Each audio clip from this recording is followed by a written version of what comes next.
The history of cinema is often told through the lens of major studios, glitzy premieres, and the industrial might of Hollywood. However, one of the most profound chapters in film history was written far from the backlots of California by a man who carried his own reels from town to town in a suitcase. This is the epic saga of Oscar Micheaux, the father of black cinema, a pioneer who turned the soil of the American frontier into the foundation of an independent cinematic empire. Roots in the soil. The early years burn on January 2, 1884. In Metropolis, Illinois, Oscar Micheaux was the son of former slaves. Growing up in a large family, he was instilled with a relentless work ethic and an early understanding of the complexities of the post-Reconstruction era. Even as a young boy, Micheaux displayed a restless spirit and a sharp mind for business. He wasn't content with the limited horizons offered to black men in the Jim Crow South or the industrial Midwest. At the age of 17, he left home to work as a Pullman porter. This role was pivotal. It allowed him to travel across the vast expanse of America, observing the social dynamics of different regions and, more importantly, saving his earnings. While others saw the railroad as a dead-end job, Micheaux saw it as a classroom for human nature and a vehicle for capital. In 1904, Micheaux took a daring leap that would define his character. He moved to South Dakota to become a homesteader. In an era where land ownership was the ultimate symbol of freedom, Micheaux broke ground in the Rosebud Reservation. He was a lone black man in a sea of white settlers, battling the elements and isolation. This period of his life was not just about farming. It was about the pioneer spirit. He learned that if a system wasn't built for you, you had to build your own system from the ground up. From the plow to the pen, life, the frontier was harsh, and personal tragedies including a failed marriage and the loss of his land eventually forced him to pivot. However, Micheaux did not see failure. He saw a story. He began to write, channeling his experiences into semi-autobiographical novels. His first major work, The Conquest, the story of a Negro pioneer, 1913, was a revelation.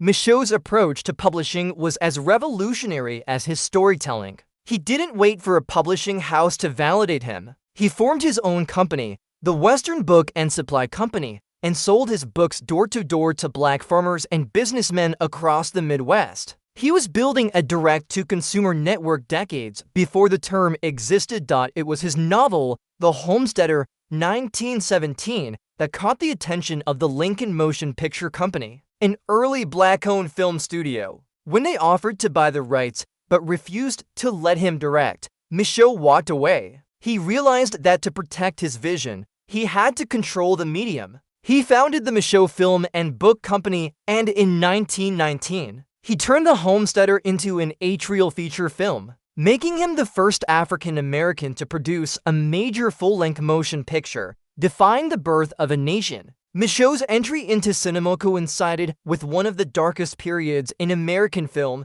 D.W. Griffith's 1915 film. The Birth of a Nation had weaponized the screen, glorifying the Ku Klux Klan and portraying black people as subhuman villains. It was a piece of propaganda that incited real-world violence. Micheaux recognized that the only way to fight a narrative was with a better narrative. In 1920, he released his masterpiece, Within Our Gates. This film was a searing, direct rebuttal to Griffith's racism. It portrayed the reality of lynching, the systemic denial of education, and the dignity of the black middle class. The film was so provocative and honest that it faced immediate government censorship. Boards in Chicago and various southern cities tried to ban it, fearing it would cause race riots. In reality, they feared the truth Micheaux was projecting. He fought these battles alone, often editing his films on the fly to appease censors just enough to get them screened, while never losing the core of his message,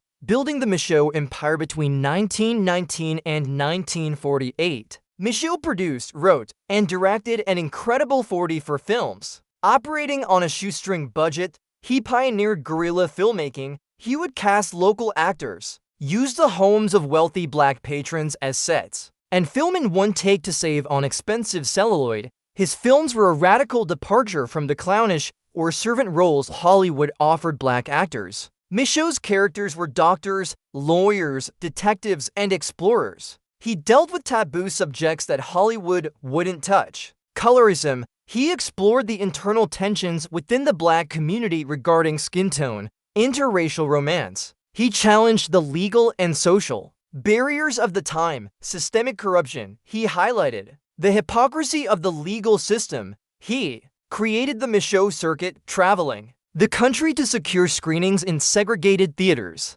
During the day, he would promote his films to Black audiences. At night, he would stand in the projection booth, ensuring his vision was seen exactly as intended. The sound era and final acts. When talkies arrived in the late 1920s, many independent filmmakers went bankrupt due to the high cost of sound equipment. Micheaux, ever the survivor, adapted. In 1931, he released The Exile, his first sound feature. Though the Great Depression hit his company hard, he continued to produce films through the 1930s and 40s, providing a platform for legendary talents like Paul Robeson, who made his film debut in Micheaux's Body and Soul 1925. Micheaux's final film, The Betrayal, was released in 1948. By then, the landscape of cinema was changing, and the race film industry was giving way to a new era of integration. Micheaux passed away on March 25, 1951,